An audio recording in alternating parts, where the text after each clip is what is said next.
Guérison des aveugles. Une réflexion sur Matthieu 9, 27, 31. Quand Jésus partit de là, il fut suivi par 2 aveugles qui criaient « Aie pitié de nous, fils de David !»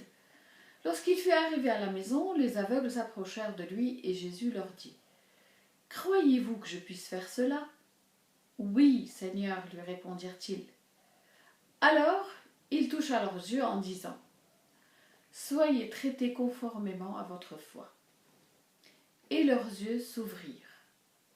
Jésus leur recommanda avec sévérité « Faites bien attention que personne ne le sache. » Mais, à peine sortis, ils parlèrent de lui dans toute la région. Le passage d'aujourd'hui raconte l'histoire de 2 aveugles qui ont suivi Jésus en criant fort « Aie pitié de nous, fils de David !» Nous ne savons pas pourquoi Jésus les a ignorés jusqu'à ce qu'ils soient sortis de la rue, mais quand ils sont venus vers lui à l'intérieur de la maison, il leur a posé sa seconde question habituelle. Sa première question était « Voulez-vous être guéri ?» La seconde était « Croyez-vous que je peux vous guérir ?» Rien d'étonnant, puisqu'il venait de ramener une fille morte à la vie. Ils répondent alors tous les 2 « Oui, Seigneur », et il les guérit.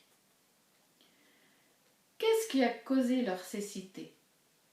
Encore une fois, nous ne le savons pas, car il existe de nombreuses raisons qui expliquent la cécité physique.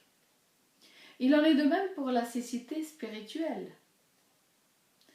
Mais l'une des raisons les plus courantes est celle qui est suggérée par Paul, qui a écrit « Le Dieu de ce monde a aveuglé l'intelligence des incrédules, afin qu'ils ne voient pas briller l'éclat que projette l'évangile de la gloire de Christ, qui est l'image de Dieu. » 2 Corinthiens 4, 4.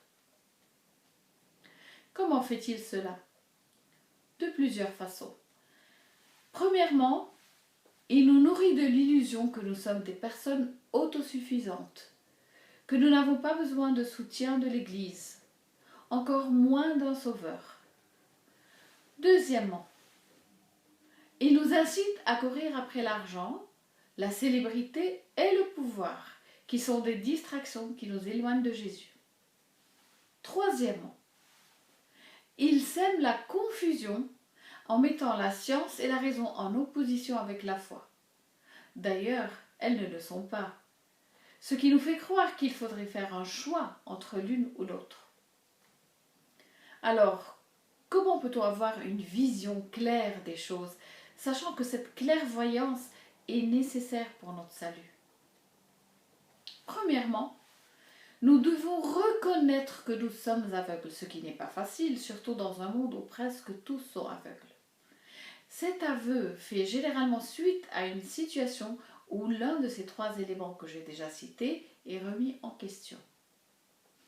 Deuxièmement, une fois que nous avons reconnu que nous sommes aveugles, nous devons nous diriger vers la seule personne qui peut nous donner la vue. Et bien sûr, cette personne, c'est Jésus. Dans Actes 4,12, il est écrit « Il n'y a de salut en aucun autre que Jésus.